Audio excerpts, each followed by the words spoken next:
Dans cette vidéo, nous allons introduire ce qu'on appelle des monômes. Pour ça, je vous présente ici une liste de choses, d'expressions littérales, qu'on appelle justement des monômes.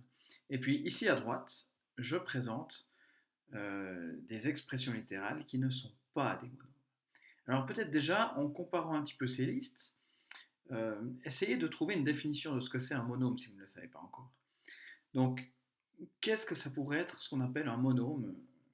Puis, pourquoi ça ne correspond pas, à ces expressions ici à droite, pourquoi ça ne correspond pas à des monômes. Donc, quitte à mettre pause la vidéo un instant, je vous laisse un petit peu regarder ces différentes expressions et venir avec une première réponse. Alors, si c'est fait, eh bien, ce qu'on remarque, c'est qu'à gauche, finalement, on a des produits de plein de choses. On a chaque fois des chiffres et des lettres. Enfin, je dis chaque fois, pas toujours, mais en tout cas, ici, on a des chiffres, on a des chiffres. Ce que j'appelle chiffres, c'est des nombres écrits sous forme de chiffres. Moins 3, c'est un nombre comme un autre. Bon, ici, malheureusement, il n'y a pas de chiffres, mais là, il y a des chiffres. Et puis bon, là, celui-là, il est un petit peu particulier, parce que oui, il y a des chiffres, mais je divise par 5. Donc c'est un petit peu spécial, donc il y a peut-être un petit problème ici. Et maintenant, si je regarde les lettres, je disais que c'était des chiffres et des lettres, ici on a des lettres, vous allez me dire, ouais, mais le 3, c'est pas une lettre. Oui, alors c'est vrai, mais x puissance 3, ça veut dire x fois x fois x. Donc, finalement, ici, en quelque sorte, c'est bien que des lettres.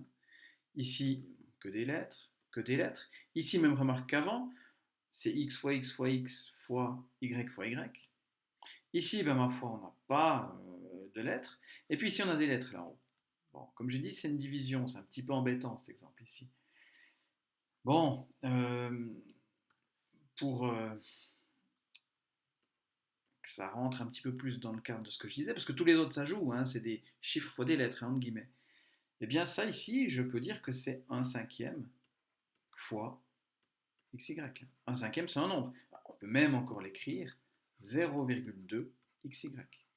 Et là, vous êtes d'accord que j'ai d'une part, alors j'avais mis en jaune, d'une part j'ai dit des chiffres, des nombres écrits sous forme de chiffres, des valeurs numériques, et d'autre part, des lettres. Alors, est-ce qu'ici j'ai pas la même chose? Parce que sinon ça ne jouerait pas ma définition. Et bien ici, j'ai bien des chiffres d'une part et des lettres, mais j'ai une addition, c'est une somme. Ici, c'est une division, et j'arrive pas à la transformer en une multiplication. J'aurais 1 sur x, je peux pas, voilà, x, j'arrive pas à l'enlever du dénominateur ici. Ici, alors, si je regardais juste cette partie-là, ça correspond à un monôme. J'aurais la partie numérique 2, et puis la partie littérale x carré. De même, 9x, pareil, des chiffres, des lettres. Mais par contre, quand je les additionne, ben, c'est plus un monôme. Même remarque ici. Remarquez toutefois que si je donne 2x plus 3y, par exemple, ou 3x justement, et bien là, ça c'est un monôme. Alors il est caché, c'est un petit peu méchant, mais ça c'est rien d'autre que 5x. 2 pommes plus 3 pommes, ça fait 5 pommes. Par contre, ici j'avais 2x carré, et puis là j'ai des x, c'est pas la même chose. Si j'ai 2 poires plus 9 pommes, je sais pas ce que ça fait. Donc ici c'est un monôme, même s'il n'était pas écrit vraiment sous forme de monôme, mais ici j'aurais donc les chiffres entre guillemets, et ici les lettres. Donc notre définition semble tenir, et c'est exactement ça. Donc un monôme, c'est toujours entre guillemets des chiffres fois des lettres. Alors s'il n'y a pas de chiffres, c'est pas grave, s'il n'y a pas de lettres, c'est pas grave. Bon. Alors s'il n'y a pas de chiffres ici, je m'en sors parce que je pourrais dire, ah ben ça c'est une fois ça. Et du coup, hop là, en jaune, j'ai mes chiffres qui apparaissent. Ici le chiffre 1, le nombre 1. Et puis quand il n'y a pas de lettres, ben, ma foi, on va dire que ça c'est quand même un monôme, même s'il n'y a pas de lettres. Parce que finalement, ce que j'aimerais dire des monômes, j'aimerais que ça généralise les nombres. J'aimerais que ça joue aussi pour les nombres. Comme si je voulais inventer quelque chose de plus grand que les nombres avec lesquels je vais pouvoir travailler les monômes. Voilà. Donc je vais accepter qu'il n'y ait pas forcément de partie littérale, de lettres. Par contre, on voit que quitte à mettre 1, j'ai toujours des parties voilà, numériques. Alors je parle de partie littérale, partie numérique. C'est exactement comme ça qu'on va appeler les choses. Alors, pour chaque donc monôme, je vais avoir ce qu'on appelle un coefficient. Donc le coefficient, c'est quoi? C'est les chiffres, hein, entre guillemets. Coefficient. J'aurai des lettres, c'est ce que je vais appeler la partie littérale. Partie littérale. Et donc, un monôme, c'est quelque chose qui est constitué de coefficients et de parties littérales. Quand je dis constitué de, ça veut dire que c'est un produit, et ça c'est important. Donc c'est vraiment, entre guillemets, des chiffres fois des lettres. Donc si je reprends les monômes que j'ai écrit ça, pour le premier, le coefficient, en fois c'est 2, et puis la partie littérale, les lettres, c'est x puissance 3. Et puis vous aurez remarqué qu'il y a une troisième colonne. Qu'est-ce que c'est que le degré d'un monôme? Eh bien, on va regarder les exposants qui sont ici. Alors pas partout, il n'y a pas partout des exposants, mais en fait on va en quelque sorte compter le nombre de lettres qui sont multipliées entre elles. C'est-à-dire qu'ici, finalement, c'est x fois x fois x. Donc le degré, ce serait 3. C'est finalement l'exposant de la partie littérale, hein, des lettres que j'ai dans la partie littérale. Bon, ici, mince, il n'y a pas d'exposant. Alors déjà, la partie numérique, hein, le coefficient, c'est 15. La partie littérale, c'est x.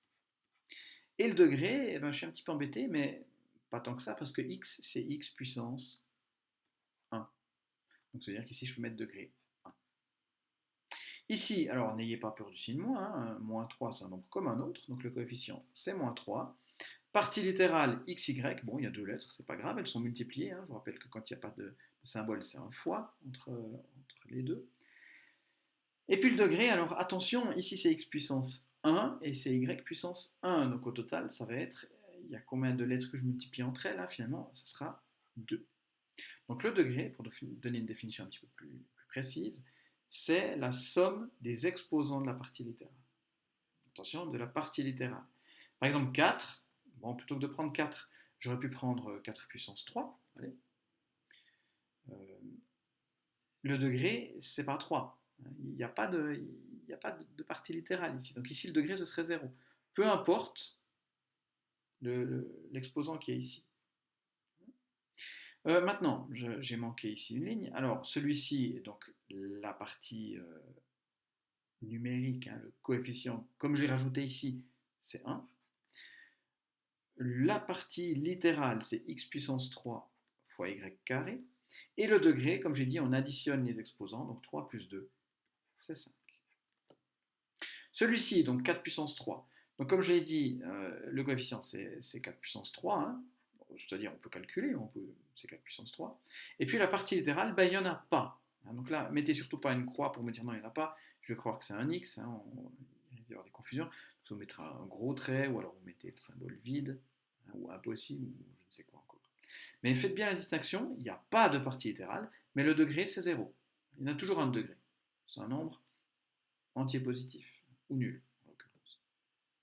Et puis, mon exemple ici encore, eh bien, ici, ça ne sautait pas aux yeux, mais le coefficient, c'est donc 1 cinquième. Hein, j'aurais pu, ici, on le voit aussi, 1 cinquième. Ah, décidément, jamais la bonne couleur. 1 cinquième.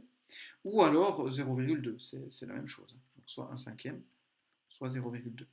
Et puis, la partie littérale, eh bien, c'est xy. Et donc, le degré, de nouveau, c'est x puissance 1 et c'est y puissance 1. Donc, le degré, c'est 2. Voilà, comme ça vous savez maintenant ce que c'est un monôme, les différentes parties hein, qui le constituent. Donc un coefficient, hein, les chiffres, et puis une partie littérale, les lettres. Et attention, on prend ici, vous voyez, l'exposant avec hein, la partie littérale. Vraiment, une fois qu'on a enlevé le coefficient à la partie littérale, il ne reste plus rien. Puis maintenant, en allant un petit peu creuser dans la partie littérale, on a le degré, quelque chose qu'on ajoute encore à tout ça.